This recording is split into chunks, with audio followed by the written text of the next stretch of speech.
बच्चों, आज का वीडियो संस्कृत विषय में संधि से संबंधित है। आशा है कि इस वीडियो को देखकर आप संधि की परिभाषा एवं संधि तथा संयोग में अंतर किस प्रकार से है इसको आप जान सकेंगे। साथ ही संधि के विभिन्न प्रकारों एवं उनकी परिभाषाओं से भी अवगत हो सकेंगे तथा बाकी अन्य संधि के विषय में आप बाद के वीडियो में जानेंगे। तो आइए अब हम संधि के बारे में अध्ययन करते हैं।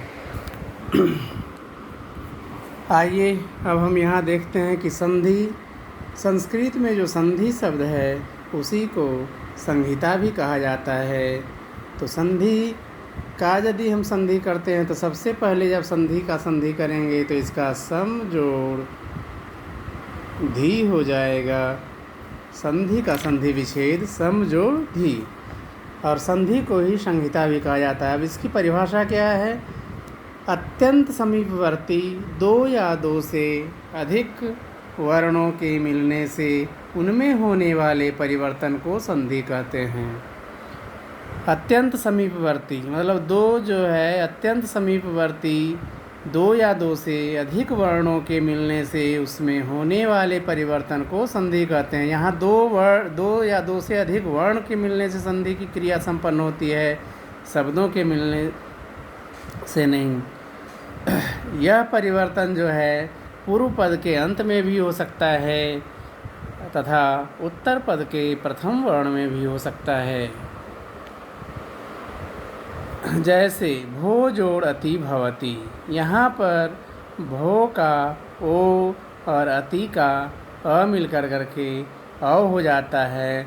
ओ में ओ जो अब परिवर्तन होता है तो अब होता है और प्लस अ मिल जाता है, तब अब हो जाता है। ये ब हलंत में अ मिलने के बाद हलंत समाप्त हो जाता है। उसी प्रकार से विद्या जोड़ आलय बराबर विद्यालय होता है।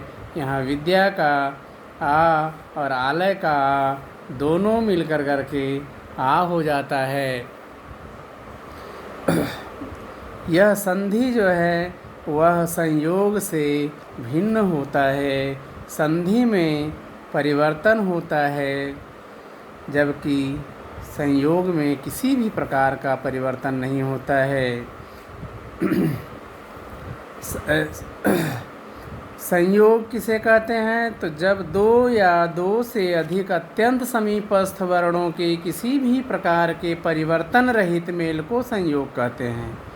जब दो वर्ण अत्यंत समीपस्थ होता है और वो दोनों जब जुड़ जाता है तो उसके परिवर्तन रहित मेल को, मतलब उसमें जब दोनों मिलेगा तो किसी भी प्रकार का परिवर्तन नहीं होगा, इसी को संयोग कहते हैं। यहाँ जैसे क्या होगा? रा जोड़ म राम, रा जोड़ म राम, यहाँ पे कोई भी परिवर्तन नहीं हुआ। रा का आ भी उसी प्रकार रहा और म भी उसी प्रकार रहता है राम। जबकि यहाँ हम देखते हैं भो जोड़ अति में क्या होता है? ओ और अ दोनों में परिवर्तन हो जाता है। वो अ हो जाता है और अ व में मिल जाता है। और यहाँ रा जोड़ म रहेगा तो वैसे ही राम रह जाएगा। इसी प्रकार से आप और भी देखेंगे तो इसी प्रकार से यह रह जाता है। जैसे दिक जोड़ करी, यहाँ एक और देख सकते हैं, दिक जोड़ करी यदि लिखेंगे तब भी यहाँ दिक करी। इस प्रकार से इसमें कोई परिवर्तन नहीं होगा, संयोग में कोई परिवर्तन। इस प्रकार जो है संधि में परिवर्तन हो जाता है। जब दो वर्ण मिलता है तो उसमें परिवर्तन हो जाता है, जबकि यहाँ परिवर्तन रहित मेल होता है। दोनों में कोई परिवर्तन नहीं होगा, ना ही पूर्व पद के अंतिम वर्ण में ना ही उत्तर पद के प्रथम वर्ण में परिवर्तन होता है। अब संधि के प्रकार, संधि कितने प्रकार के होते हैं? संधि 3 प्रकार के होते हैं। यह प्रकार जो है किस प्रकार से निर्धारित होता है? यह प्रकार वर्णों में होने वाली संधि 3 प्रकार की होती है। इसमें जो है वर्ण में परिवर्तन होता है, इसलिए यहाँ पे हम लिखे हैं वर्णों में होने वाली संधि 3 प्रकार की होती है। अब इसमें पहला है स्वर संधि, इसको अच संधि भी कहते हैं। अच का मतलब होता है सारा स्वर। अच जो है ये माहेश्वर सूत्र जिनको याद होगा वो समझ जाएंगे कि अच में अ, ई, उ, रील, री, ए, ये इतने जो है स्वर सभी इसमें समाहित हो जाते हैं। अब स्वर संधि में क्या परिभाषा है? दो अत्यंत समीप स्थित स्वरों के मिलने से जो परिवर्तन होता है उसे स्वर संधि कहते हैं।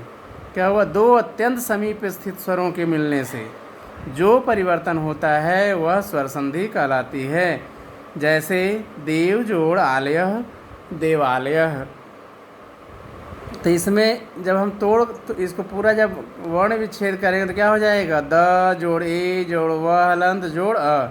देव को तोड़ेंगे तो इतना हो जाएगा। और उसके बाद आलय को तोड़ेंगे तो आ जोड़ ल जोड़ अ जोड़ ल हलंत जोड़ अ जोड़ य हलंत जोड़ अ। अब यहाँ पे संधि का क्रिया किस में संपन्न होगा? ब में जो अ ये लगा हुआ था इसमें, और आ आलय का आ में। यहाँ पे हम अ प्लस आ करेंगे तो क्या हो जाएगा? आ हो जाएगा। और उसी प्रकार ने जोड़ अन, यहाँ पे जब करेंगे न, ने को तोड़ेंगे तो न जोड़ ए हो जाएगा। और अ जोड़ न जोड़ अ। आपको जो संधि का परिभाषा दिया गया है उसमें प्रथम पद के अंतिम वर्ण, तो प्रथम पद का अंतिम वर्ण ए हो गया और दूसरे पद का प्रथम वर्ण अ हो गया। तो यहाँ पे ए प्लस अ मिल करके क्या हो गया? ए जो है वो ए में बदल जाता है।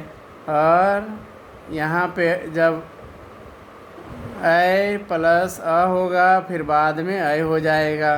तो यहाँ ये अ जो है ये न हलंत है, इसमें लगेगा तो न हो जाएगा। उसके बाद ये जो है क्या हो जाएगा? ऐ न य न, नयन। ये अन जो है जुड़ जाएगा, आय हो जाएगा, नय हो जाएगा और यन नयन हो जाएगा। उसी प्रकार से नरेशा है तो इसी में भी अ जोड़ ई होगा तो ये हो जाएगा नरेशा। अब दूसरा व्यंजन संधि।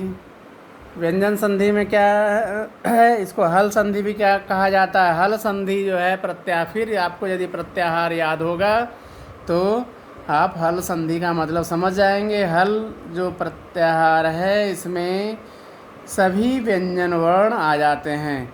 आपको जो है प्रत्याहार से रिलेटेड एक वीडियो हम दे देंगे जिससे आप प्रत्याहार को अच्छी तरह से समझ पाएंगे। अब यहाँ पे क्या है? व्यंजन वर्ण के साथ व्यंजन वर्ण का अथवा व्यंजन वर्ण के साथ स्वर वर्ण, मतलब व्यंजन वर्ण के साथ व्यंजन वर्ण अथवा स्वर वर्ण के मिलने से जो परिवर्तन व्यंजन वर्ण में होता है, यहाँ पे वर्ण भी लिख देंगे तो और अच्छा होगा, व्यंजन वर्ण में होता है उसे व्यंजन संधि कहते हैं। जैसे जगत जोड़ नाथ जगन्नाथ, कस जोड़ चित कश्चित, वाक जोड़ अस्ति वागस्ति। यहाँ पे क्या हुआ? जगत जोड़ नाथा में त हलंत जोड़ न,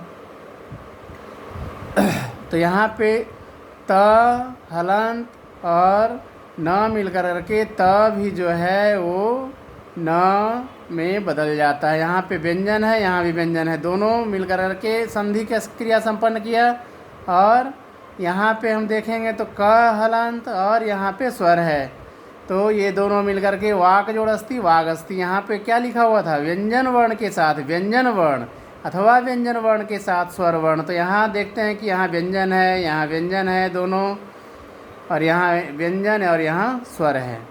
तो यहाँ व्यंजन वर्ण अथवा स्वर वर्ण के मिलने से जो व्यंजन वर्ण में परिवर्तन होता है, जो व्यंजन वर्ण में यानी इसमें परिवर्तन होता है उसे व्यंजन संधि कहते हैं।